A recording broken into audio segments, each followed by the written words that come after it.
નમસ્કાર મિત્રો, પર્દાફાશમાં ફરી એકવાર સૌનું સ્વાગત છે અને હું છું ભૂપેન્દ્રસિંહ રાવલ. મિત્રો, સોશિયલ મીડિયા ઉપર એક વિડીયો વાયરલ થયો છે અને લગભગ તો ગુજરાતી ટીવી ચેનલોએ વાયરલ કર્યો છે. એમાં કેટલીક જૈન સાધ્વીઓ છે અને ઊભી છે અને સામે એક કોબરા છે આવી રીતે ઊભો છે. नमो लोए शब्बिशाउणम, कौन सी गति में आ रहे हैं? नमो ऐसे कौन से काल में करे तुमने? नमो सिद्धाणम, नमो आर्याणम, नमो वज्रायाणम, नमो लोए शब्बिशाउणम. अब भाव में नहीं भटकना. पंचपरमेष्ठी मंत्र को याद रखो. ये पंचपरमेष्ठी मंत्र तुम्हें भाव भवांतरों से छुटा देगा.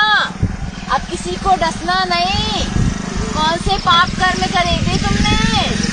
देखो ये संयम का उपकरण देख रहे हो. ये संयम का उपकरण है. इस संयम को धारण करना है. मोक्ष सुख को प्राप्त करना है तुमको. सुन रहे हो जी?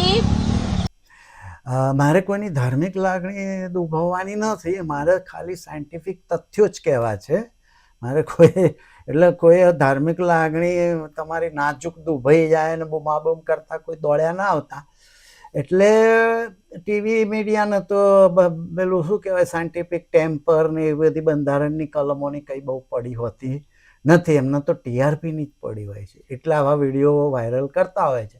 હવે આ જૈન સાધ્વીઓ છે ને, એ પેલા કોબરાને ફેણ ચડાવીને ઊભો છે, તો એને એ સલાહ આપે છે કે ભાઈ કિસી કો ડસના નહીં, અને વારે ઘડીએ નવકાર મંત્ર સંભળાવે છે.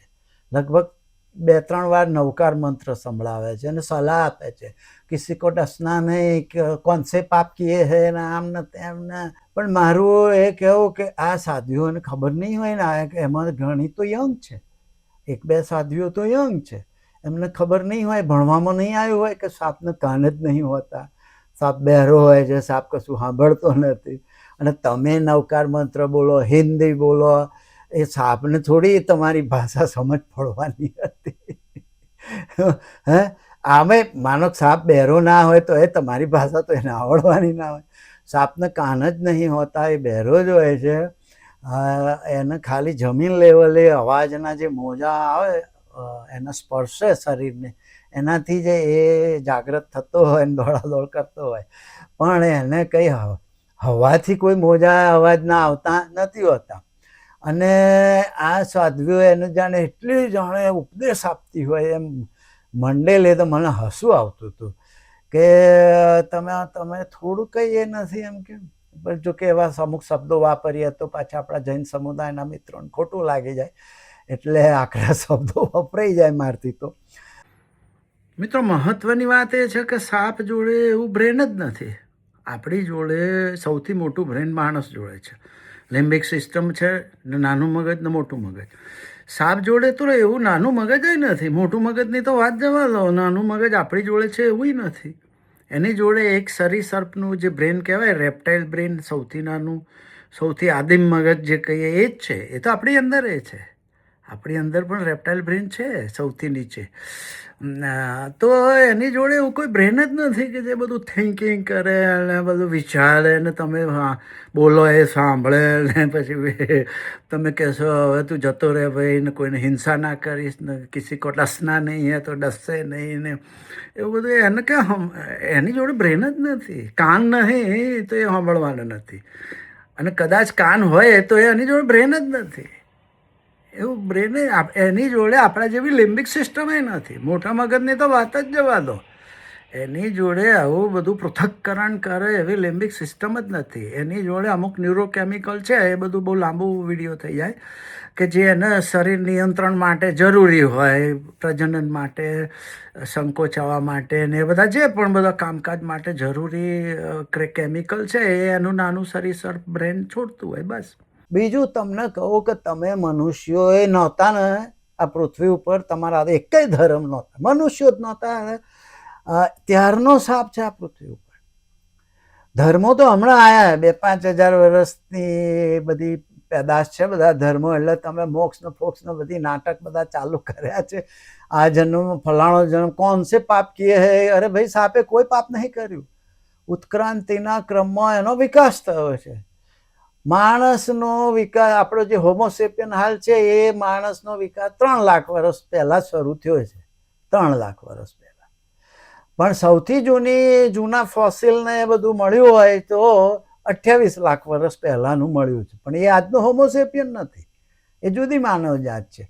અને સૌથી જૂનો કે જેને માણસ કહેવો કે પશુ કહેવો પણ મિક્સ હોય એવું 31 લાખ વર્ષ જૂનું લુસી કહેવાય, નામ આપ્યું છે વૈજ્ઞાનિકો. એનું એક ફોસિલ મળ્યું છે 30 લાખ વર્ષ જૂનું. એ અર્ધ પશુ અર્ધ માનવ હતું, પણ માનવના ગુણ હતા એનામાં. અને એનાથી બહુ જૂનું તો 60-70 લાખ વર્ષથી, એના પછી જૂનું તો મળતું જ નહીં. અચ્છા, સાપનો તમને કહો તો સાપ તો 16 કરોડ વર્ષથી આ પૃથ્વી ઉપર છે.